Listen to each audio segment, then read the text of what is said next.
Well, Ed, welcome to the podcast. How you doing today, my friend? I'm doing great. I'm up in Nantucket and the sun is shining. Well, there you go. You can't argue with those things, can you? No, So I'm going to ask you my favorite question. I ask all of my guests. What's the best piece of advice you've ever received?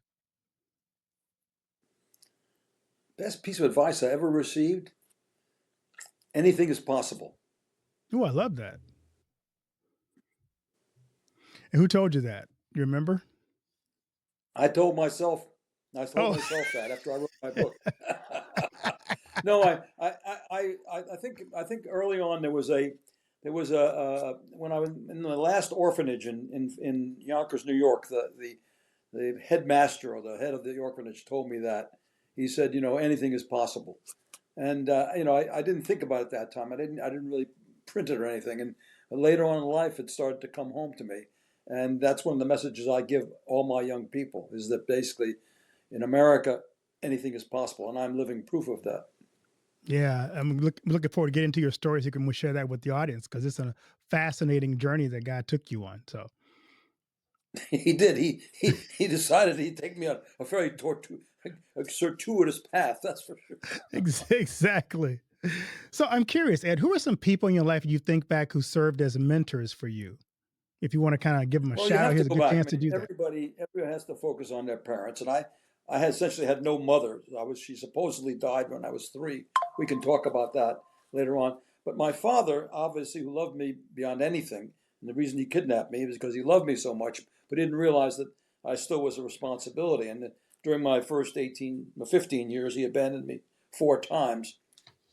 In most cases, not his fault. But he sent one message constantly was that I was the greatest. He believed in me. He gave me unconditional love. So even though it was only in letters or in phone calls or in telegrams, he continued that. In fact, he overdid it. In one of my letters when I was 10 years old, I said, I'm not that good a person. So that was first and off, and he was there all the time. Whereas, in the foster home, some of them were very difficult. The second mentor, I think, most of all, was his headmaster at the second orphanage. He basically, believed in me, thought that I could do it, actually supported me, even though I didn't take his advice. By that time, I didn't trust anybody. And I think one of the other groups that really helped me out was even when I was in foster homes, I was in the Catholic welfare system, and the nuns were really good mentors. They gave you, it was unconditional love, but you had to pay toe the line. So they had a good stick in the carrot experience, and I must say those 5 years I spent in Catholic schools were excellent, and they made some gave me some definite rules that I still follow, because they told me that if I do the right things, I'll end up in the right place. If I do the wrong things, I'll end up in the other place, and that sort of stuck with me, and some other rules as well. Then finally, my freshman year in college, I had a real difficulty with mechanical drawing. A mechanical drawing professor got me through mechanical drawing, and he spent 4 years as my mentor. And we did lots of things together. I was the chairman of the finance board, which gave out all the money in the school, and he was the faculty advisor. As I went through my courses, he helped me quite a bit.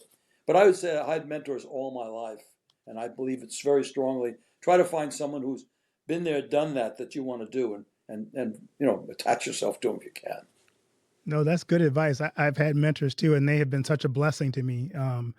They come along at just the right time and give you just the kind of information you need at the time. So yeah, that's a invaluable thing to And do. different mentors in different situations. I mean, when I was a senior, a so-called senior executive on Wall Street, I still had a guy named Wally who was 10 years older than I did and had progress through the industry, 10 years ahead of me. And whenever I had to make a decision, it was difficult, I would call Wally and talk it over. And that was very important. Somebody who'd been there, had struggled through. Yeah, that's great. So tell us a bit about you had a highly successful career on Wall Street. What about business inspired you? I was an engineer, and I understood what it was to look at a problem, design a methodology to solve that problem, execute that methodology, then study the results. That's the engineering mentality. And when I went back to business school after being an engineer, I found that business actually you could use the same techniques, and I found it fascinating. Also, having a rather short attention span, I found the finance gave me it was a good thing to have in finance. In other businesses and so forth, you had a much longer attention span. You could move from subject to subject, because when you're discussing a company, you don't discuss one part of the company. You don't talk just about marketing. You talk about manufacturing and marketing, personnel and so forth. And to be able to jump from one idea to the other and discussing it and putting them all together afterwards fascinated me. And I must say, I got fascinated with what I call strategy, trends, waves, things like that. And I found that where you really got paid, and the most interesting place to be, was in the finance business, because you were always constantly looking for trends. And my famous two words is, what's next? And I must say, I've carried that all through my life. And I love talking to executives and constantly asking them what's next. And I had to ask myself what's next. And so things like, you go into an industry such as the oil industry. I was there in the 60s. And what was next was offshore oil. Everything was onshore in those days. So I went out and looked for the offshore companies that were brand new and so forth. In each industry, I found this to be, fascinating, to go on and find out what's next and go into, see if you can find a real wave or a trend. And I found that people that are successful normally spend a significant part of their life with the winds at their back. And that because you find a trend early and get involved in it. That's a long answer, short question. That's one thing you're going to have to stop me. Raise your hand when I start talking too long. My daughter is at TED Talks, and she says, Dad, you answer all the questions too long. No, I like detailed answers. That's good.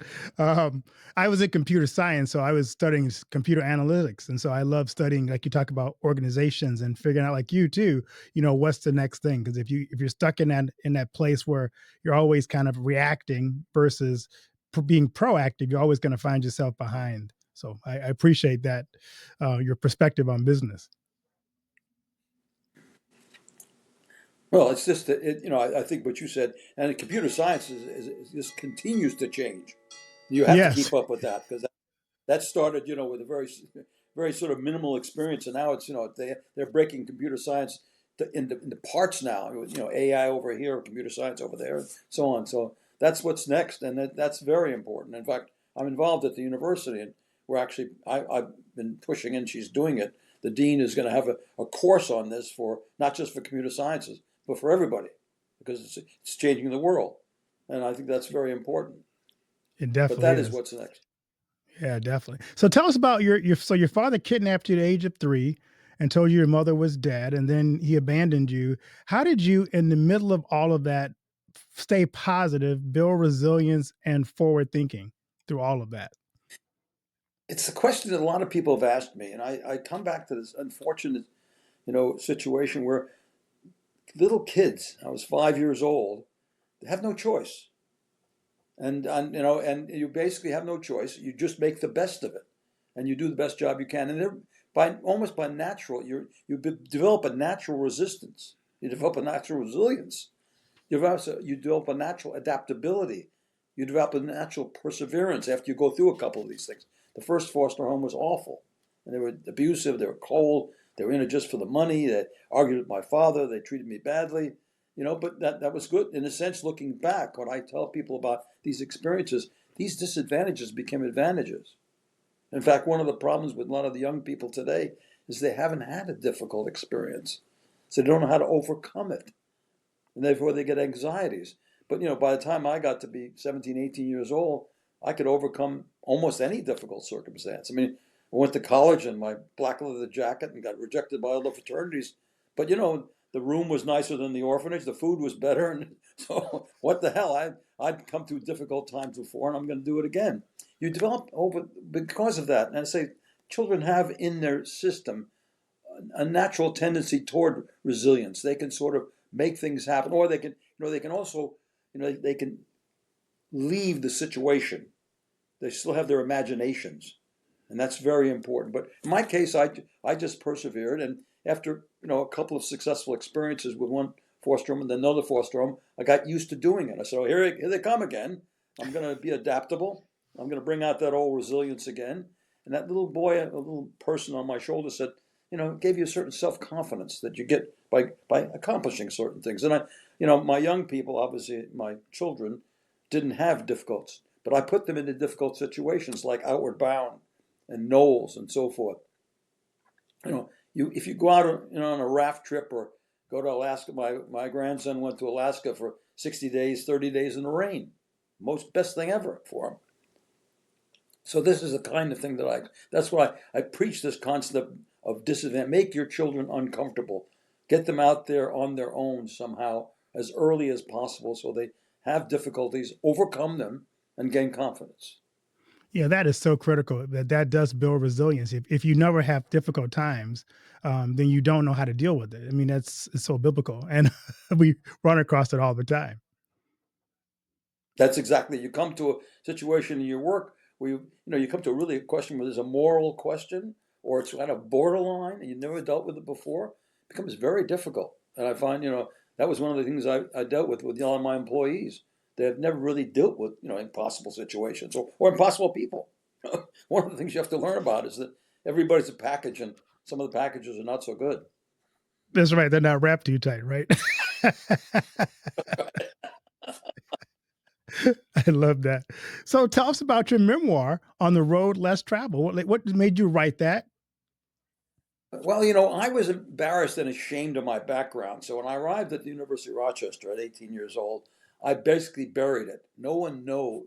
People would ask me, "What's your background?" I said, "My father's a radio operator aboard a ship. We live in a post office box in San Francisco. My mother died when I was 3." No more questions. And so I kept that. And I buried it for 70 years. So in my 70s, 72 years old, I became the chairman of the board of the University of Rochester, and they started digging into my background. They wanted to know more.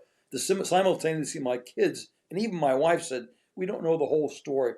Why don't you try and write it?" And I had saved all the letters from my father.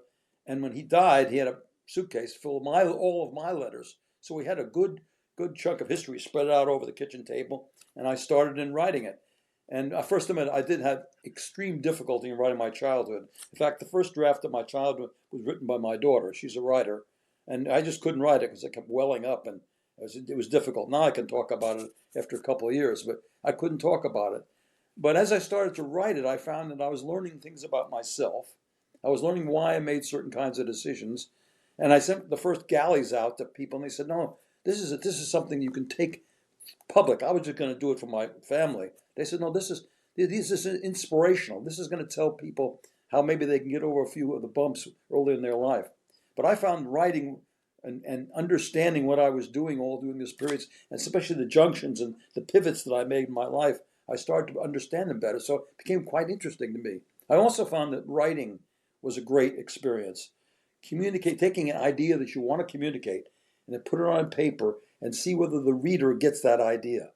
That was fascinating to me. And I must say, I went through 4 ghostwriters in order to get it right. I love that. Does that So answer your sort of question? I all of a sudden at 72, I felt that, it was late enough for me to go and do something and put it on paper. And I didn't think it would be anything. I just thought it'd be a history of my life and give it to the kids. And, I started realizing that this was something that, might be useful to other people. And then I sent the galleys out. Out of 15 blurb requests out, 10 of them said, most of them said, every freshman in the United States should read this book. So, that was an interesting thing to me. And I'll tell you later on what I'm doing right now with the book. So when I write my book, I remember thinking to myself, after I got the book written, I didn't want to publish it because it was so personal. Did you struggle with, do I share this with the world because it is so deeply personal? Scared me to death. I lived on Wall Street. Under the mantra to live happy was to live hidden. No press, no television, no interviews, no. I was running the company. I was the CEO. That was a big enough job. I felt it was dangerous to get out there all alone. All my life, I felt living happy was to live hidden. And then here I'm now going to expose myself. But was it worth it? It started with this response from my blurb requests. People said this is something that can really, really, change people's lives. So I was going to take a chance. And my daughter was very uncomfortable. She said, "Somebody's going to come out and say something awful about you." I said, "I'm old enough. Most of them are dead now, so it's not a problem. The skeletons in my closet are dead." They are No, skeletons, I right?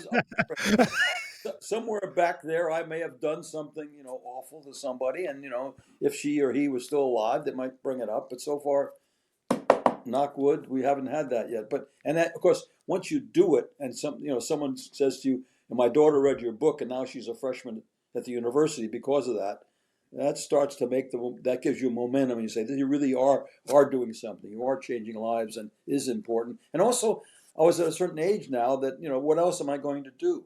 And I hate to say it, I'm not a very religious person, but I think that God has a way of taking you in the direction. I believe in flow, and it was time for me to pivot into something to really truly giving back, nearly full time, if not full time. I love that. So, what kind of response are you getting from your book? Kind of feedback? Well, if you read the 240 reviews, it gives you goosebumps. People, now I'm not one of my problems. I'm not a celebrity, so you don't get everybody to read your book. We sold about 20,000 books so far, and I have 250 people who have written reviews, and I had one bad review, so that was I think that actually the bad review came in the second book. There's no bad reviews in the first book, and I do get every place I go. People say, this is wonderful. I've given it to my grandmother who's 92. I've given it to my son who's 17. And so that what the book basically says, the three things that that I can tell you what the book says is this: anything is possible. This kid started with nothing, no parents, no money, no support, no mentors. And the second thing was education is a solution to everything. He went to school, he worked hard, he got advanced degrees, he continues his education. And then the other third little point was that never be a victim. He was never a victim. Things were terrible, but he kept looking at what's next. Because the energy you use in being a victim is substantial. If you hate people or, woe is me, you take that energy and place it over here, trying to figure out what's next. And sometimes it's your fault, the situation you're in. You still have to go, what's next? And if it's somebody else's fault, also what's next. Continue to go forward, because that's all there is. And so many people get stuck. And that's when my book basically says, this guy never got stuck. He just kept going. And, in the middle of my career, I was a big shot at Lehman Brothers. I was on the board. I was a major shareholder. I was a president of this and chairman of that. And my boss and I just really didn't get along.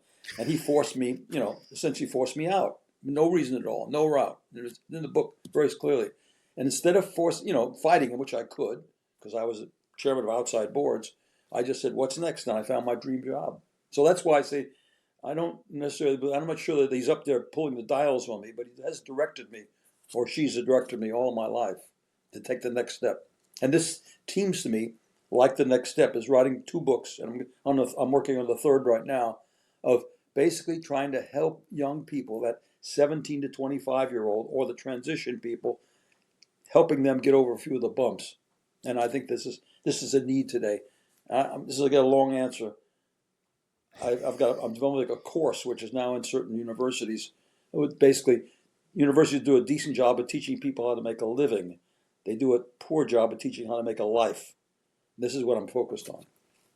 I hope that's too. So, Again, no, stop me, please. no, you're good. You're good. So, I also ran across another book you wrote, The Island of the Four Ps, a modern fable about preparing for your future. Tell us about the four Ps.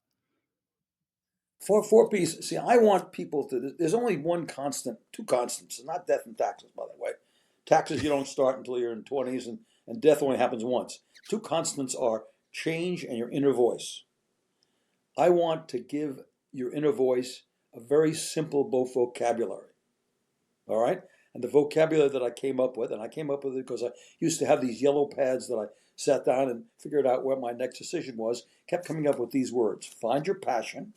What really makes you get up in the morning and jump out of bed? What makes you take 2 steps at a time? What really excites you? Now, it's an overused word. It's, your interests, your talents, and your situation, the context that you're in. If you're in Kiev, it's totally different than if you're in New York City, So, but it's that find out, figure out what you really want to do. Okay, let's find your passions, find your principles, find those things that basically, those rules you want to follow, those lines you won't cross. Set those up as early as possible, and then develop principles which are, sort of second level principles that in particular situations. For example, in work, I found that my great passion was to help people do better than they thought they could. That was a sort of, I learned that in college when I started a humor magazine. I really enjoyed helping people. Now, the principle after that was, and it's a simple one, it's a cliche, you know, you can accomplish almost anything if you don't care who gets the credit. That's a Mm. cliche, but it's true. Now I extended that with a second principle, is try to deflect credit. I developed a habit of deflecting credit. I would say, they would say, Ed, you did a great job. No, I did a good job, yes, but Jose and Mary, they're really the person that did it. And by the way, nobody does anything by themselves. One of the trifecta right away. You feel good, person talk to you feel good, and when Mary and Jose find out, they feel good. So that's the principles. And principles go on. My biggest principle today, ask me, very simple, is gratitude. I'm very Mm. grateful for everything given to me. So your principles evolve, and some principles go away. Like I just said, one of my principles on Wall Street was to live happy, was to live hidden. Well, if you're in the book business or selling idea business, that has to be eliminated or decreased. It goes away. I can't live hidden anymore. Fact is, every week we look and see how many followers I have on my Instagram account. So, and that's just the opposite. So some principles last, like the golden rule which I got from the nuns, has lasted my whole life. And that's very important. Uh, Find your partners. You're only as good as the people you surround yourself with. Nobody does anything alone. All right. And I find what I consider three kinds of partners: partners who can do things I can't do, partners who do things better than I can do them, and then there's partners who do things that I do really well that I don't want to do. If I can find those three kind of partners, I did find them when I was in work, and I saw them, uh, then I really am way ahead. Then I'm doing things that I really do well that I want to do. And each operation, each situation you're in requires different kinds of partners. My business partners were totally different than my partners at the University of Rochester. And you couldn't transfer a lot of those skills. A great salesman is not necessarily a good development person.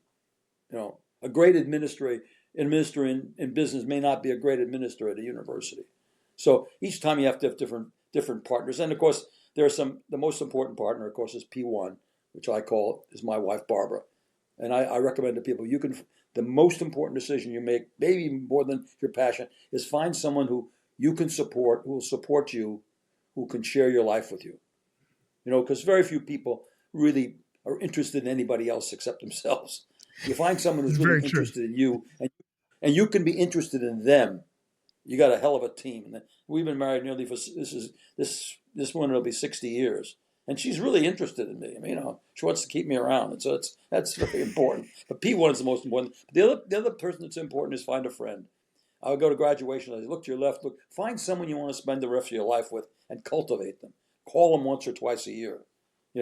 And I had that particular person in college, where he was the fellow who, after we were both in the Navy together, and he went to Harvard Business School, and I went to work with Hercules Product Company, and he wouldn't leave me alone. He said, Ed, you've got to come up here. This is your life. He talked me into it, and I finally went up there. I don't know how the hell I got in, but he talked me into at least applying, and I did get in. So, and Dick and I were together for all of our lives. He died about 10 years ago, which is very sad. But, he was more interested in me to the day he died. I mean, I call him up when he had terminal illness. He'd ask me about my problems. Was I working too hard? How's Barbara? How are the children? He was my friend. And having a friend is, I've had some very good friends in life. So I've lost a lot of them because of my age, but I've had a lot of good friends. So find your partner. Then finally find your plans. And that there's my mind, find your plans is probably somebody. I get the same question from you. One young man said to me, he said, "You give me too many ideas, Mr. Hajim. Give me one idea that I can use." I said, sit down right now, write down where you want to go and how you expect to get there and why you want to go there. So write your plans down. And then when you're writing your plans down, in my book, you'll see under the plan section, think about the drivers of the world: demographics, the economy, the government, geography, and most importantly, technology.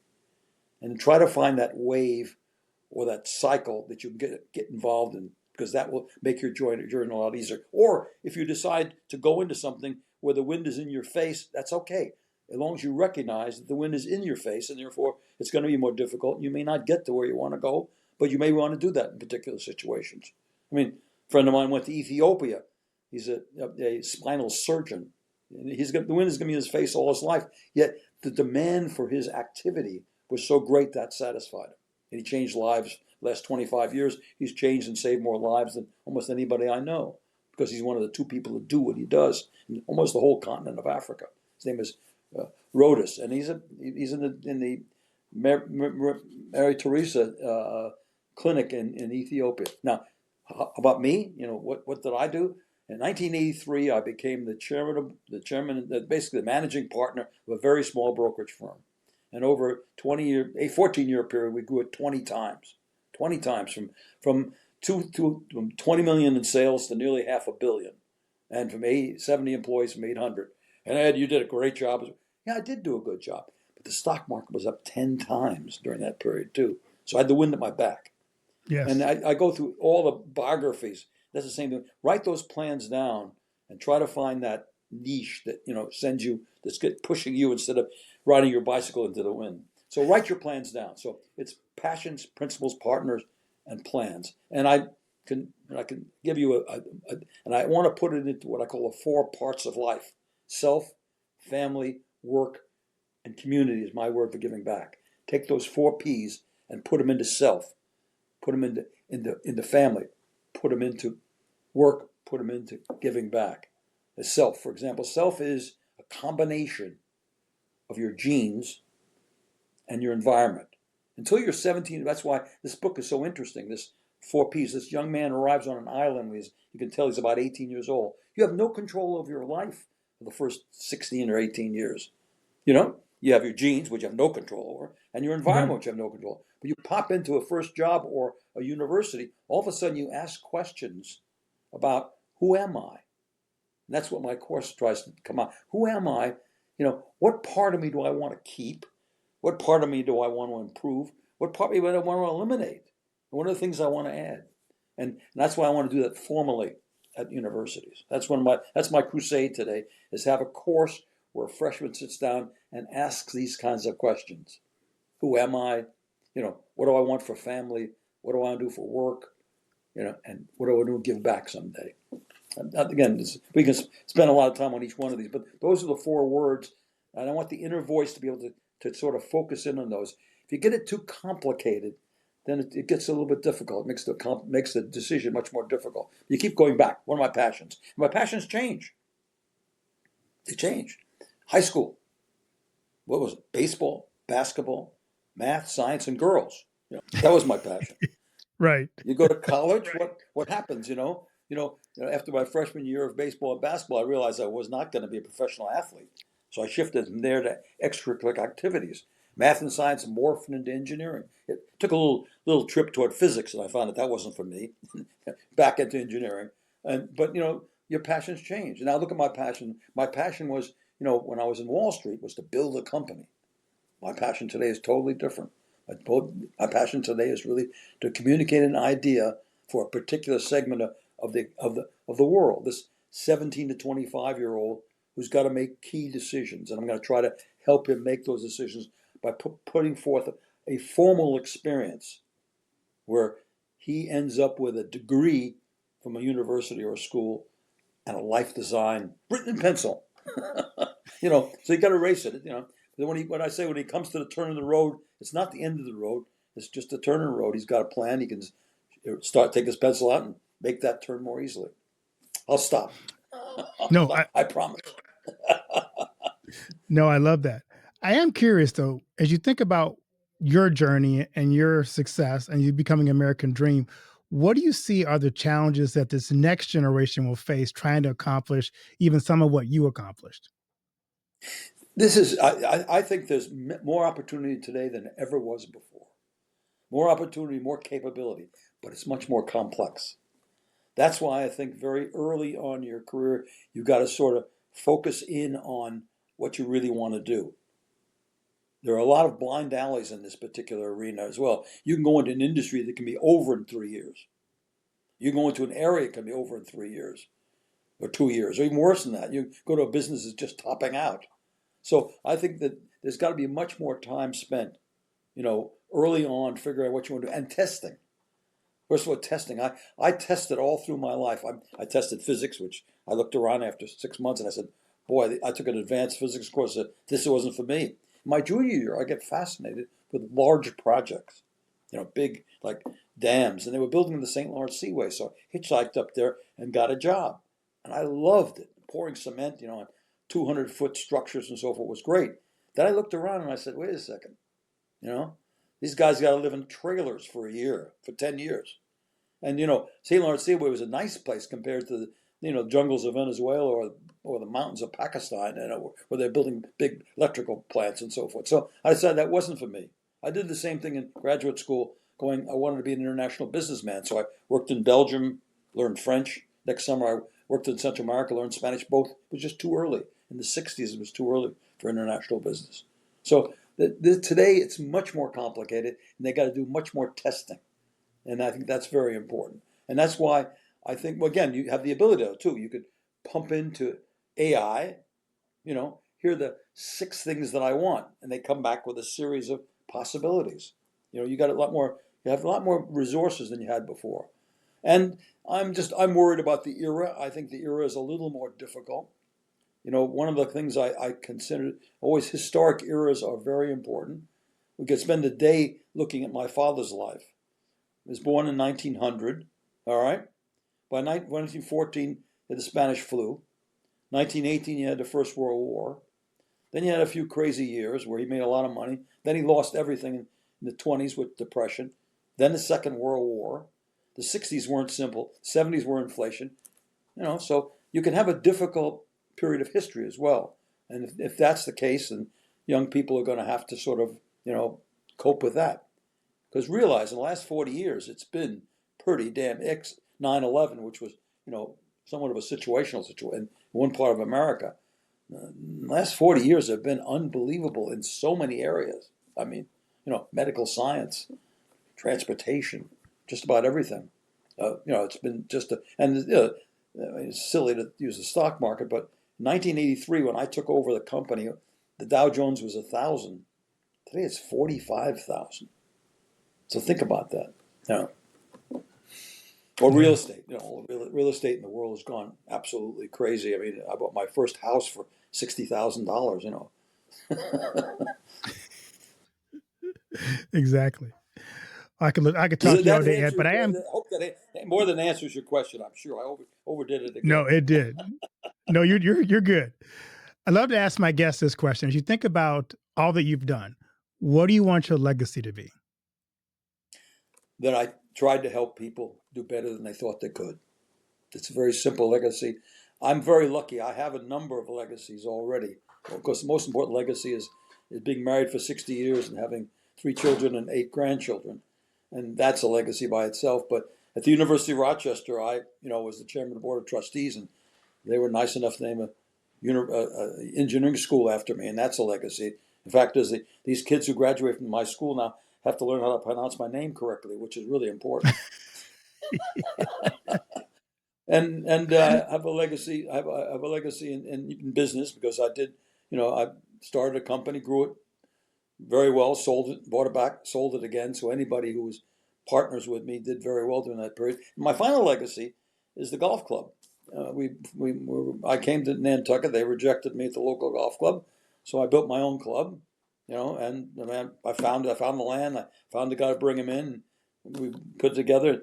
25 years later, we're no longer a golf club. We're an institution. We're the largest charity on the island. The other night, we gave 20 scholarships to the students at the local high school. We have 90 kids in college. We support 90 charities on the island right now. And that's the legacy. I'm member number 1. I mean, nothing's better than going up to the snack bar when they ask you what your number is. You say number 1. So that's the legacy. But what I really want to say is, all through my life, I want my legacy to be that I tried to help people cope, do better than they thought they could. Just that's a very simple legacy for me. And also, I want people to recognize that you don't have to be, you don't have to push other people around to get where you're going. I've always found that if things don't work out for you, as they didn't for me, Lehman Brothers, is to change your direction and find out what's next. There are two sets of 2 words. One is what's next. The other one is thank you. If you'll see my email, at the end of my email, all my emails automatically have thank you on there.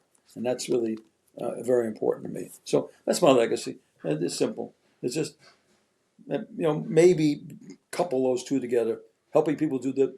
And by the way, one of the reasons that helping people do better than they thought they could is allowing them to recognize that if they get blunted in a direction, they can change direction and it'll be fine. And I did that a couple times in my life. I'm doing it again.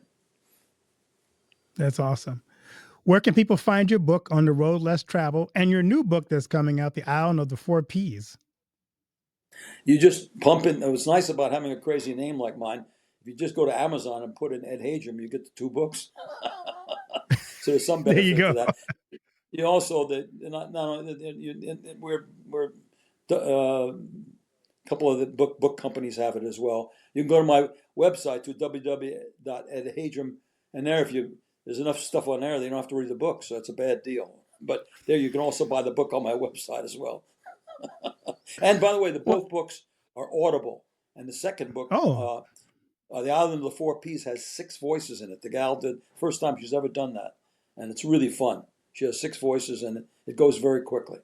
And it's written. It's like a play. She takes out all the hard stuff at the end of each chapter. So that's so good. Ed, thanks so much for joining me on the podcast and providing such great content. And thank you for pouring into people and helping them do better than they thought they could do. So I appreciate this conversation. good questions always make a good interview. No, thank you. I appreciate it.